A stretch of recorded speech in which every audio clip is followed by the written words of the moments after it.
이 영상은 아직 나오지 않은 가상 에피소드임을 알립니다. 상대의 공격이 보이지 않음에도 기어코 이겨나간 사내가 있었습니다. 다른 종류의 경지라고 할 수 있었으며 그는 자신의 동료를 지키기 위해 자신의 동료를 구하기 위해 자신을 뛰어넘은 사내. 우리는 그 낭만의 사내를 이렇게 불렀습니다. 영세대의 전설 김감룡이라고. 영세대 시절 대한민국의 주먹의 역사가 개막하기 전 서울은 일제가 철수한 지 30년이 더 지났지만 야마자키파라는 야쿠자 조직들로 인해 사람들은 여전히 그들의 그림자 밑에서 신음을 하고 있던 시대였습니다.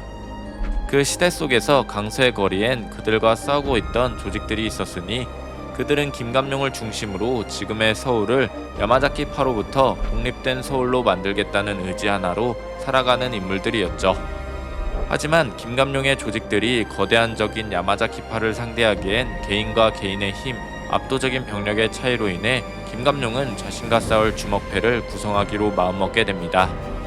서울에서 강력한 집단은 총 3곳이 있는데 한 곳은 서울역 뒤편에 환자촌에 거지들이 있었고 그들은 정보와 인력, 밀수를 해서 들어온 물품 등 사회가 무너진 시점에서 뒤에서 아이들을 이용한 유통 역할을 하며 큰 세력으로 성장한 지역이 있으며 또 다른 곳은 비록 성인이 아니지만 학생 신분의 인물들이 교름복을 입고 나타나 시위와 싸움을 주도한 조직들이 있었습니다.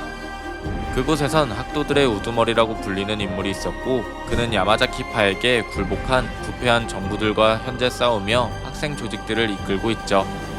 마지막 서울의 세력 중 현재 가장 강력하며 야마자키파와 유일하게 동맹관계로 손을 잡고 있는 서초의 세력이 있었고 그 서초의 세력의 수장은 냉철하면서도 탁월한 전략을 사용하는 서초의 엘리트라는 이명을 가진 자였습니다. 그렇게 김감룡은 이들의 손을 잡아야 거대한 힘인 야마자키파와 싸울 수 있다고 판단하여 먼저 서울역의 뒤편 환자촌에 조직원들을 이끌고 그곳의 왕이라고 불리는 지왕 이도규라는 인물을 만나게 됐죠. 김감룡은 이도규에게 자신은 야마자키파와 싸울 힘이 필요하다며 그에게 손을 내밀지만 그런 일 따위는 돈이 되지 않는다며 콧방귀를 뀌는 이도규 앞에 김감룡은 그를 보며 왕은 왕이지만 거지들의 왕이 무슨 의미가 있냐라는 말을 하고 이런 곳이 아닌 자신과 함께 사람들을 지켜내고 세상을 구하자는 말을 전하자마자 이도규는 자신을 보고 거지라고 부르는 것에 도발로 들리게 되면서 옷을 찢고 야성적인 면모로 꺼내들어 김감룡을 공격하게 됩니다. 3일을 걸친 싸움 끝에 김감룡은 이도규를 상대로 승리하게 되면서 이도규는 다시 손을 내미는 김감룡을 보곤 이렇게 더러워진 손으로도 깨끗한 양지로 갈 수 있는지 물어보자 김감룡은 혼란스러운 이 시대에서 떳떳하지 않은 자는 없다며 이도규를 데리고 자신의 주먹패에 거두어주게 됩니다. 다만 이도규는 이제부터 자신을 거지들의 왕이 아닌 지왕으로 불러달라는 말을 하게 되죠. 이후 김감룡은 자신들과 뜻이 맞는 강동에 있는 학도들을 만나게 됐고 그곳에서 부패한 경찰들과 싸우고 있는 학도들의 우두머리를 찾게 됩니다. 그는 경찰들이 사용하는 경찰 무도를 오히려 반대로 완벽하게 따라하여 부패한 경찰들을 모두 제압한 모습. 학도들의 우두머리는 김감룡을 보며 너도 야마자키에서 날 죽이러 청구한 사람이냐고 묻자 김감룡은 오히려 그 반대이며 야마자키파를 한국에서 몰아내고 지긋지긋한 영세대를 통합하고 싶다는 말을 전달하게 됩니다.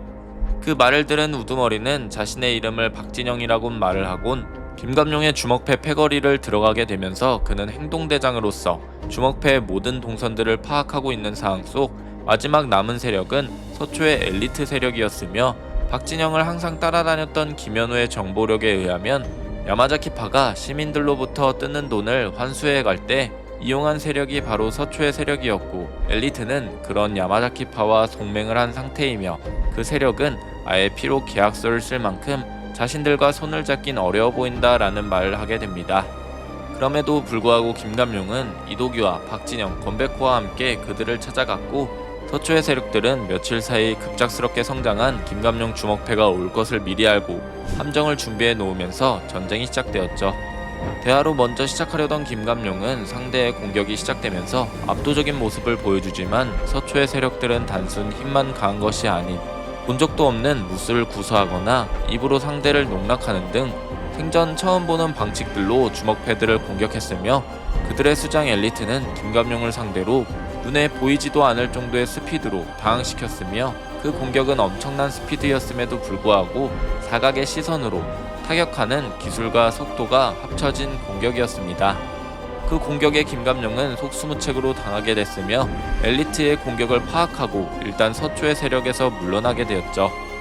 김감룡은 건백호의 정보통에 의하면 최동수는 야망이 있는 인물로서 오히려 야마자키파를 이용하여 자신만의 계획이 있다는 것을 알게 되었고, 김감룡은 그 점을 이용하여 주먹회의 인원들은 반대했지만 혼자서 서초의 세력들을 찾아가려고 마음을 먹었죠.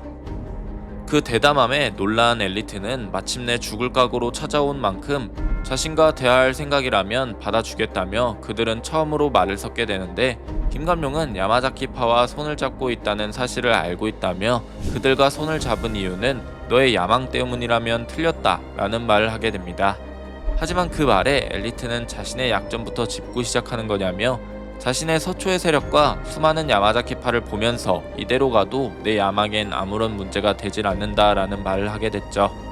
그 후 그들은 1대1로 서로 싸우게 됐고, 김감룡과 엘리트의 싸움에서 역시나 엘리트는 보이지 않는 공격을 구사하며 김감룡과 싸웠지만 그는 자신들의 사람들을 지키기 위해 더 이상 후퇴가 아닌 전진을 하게 되면서 보이지 않는 공격을 막아내게 됩니다.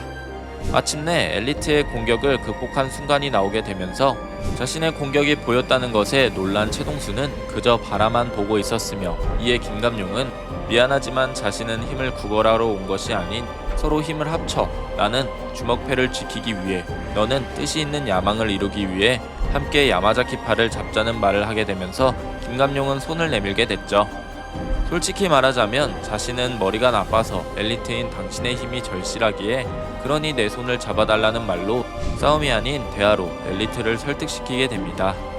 마침내 서울은 김감룡 주먹패로 통합하게 되었으며, 김감룡은 주먹패들을 한 곳에 모아서 야마자키파가 오기 전 시대를 말하게 됐고, 현재 시절은 누군가에 의해 박살이 났으며 다시 되찾는 날은 바로 지금이라며 우리 주먹패는 야마자키파와 전쟁을 선포한다는 말과 함께 0세대 이전 김감룡 에피소드는 끝이 나게 됩니다. 자, 오늘은 김감룡이 서울을 통합하던 시기, 즉 엘리트와 싸우던 그 시절을 김감룡이 언급됐던 떡밥들을 모아 가상 영상을 만들어 봤는데요. 여러분들이 생각하시는 김감룡과 엘리트의 싸움은 과연 어떻게 나왔을까요? 여러분들의 생각을 댓글로 적어주시길 바랍니다. 이상 시청해주셔서 감사합니다.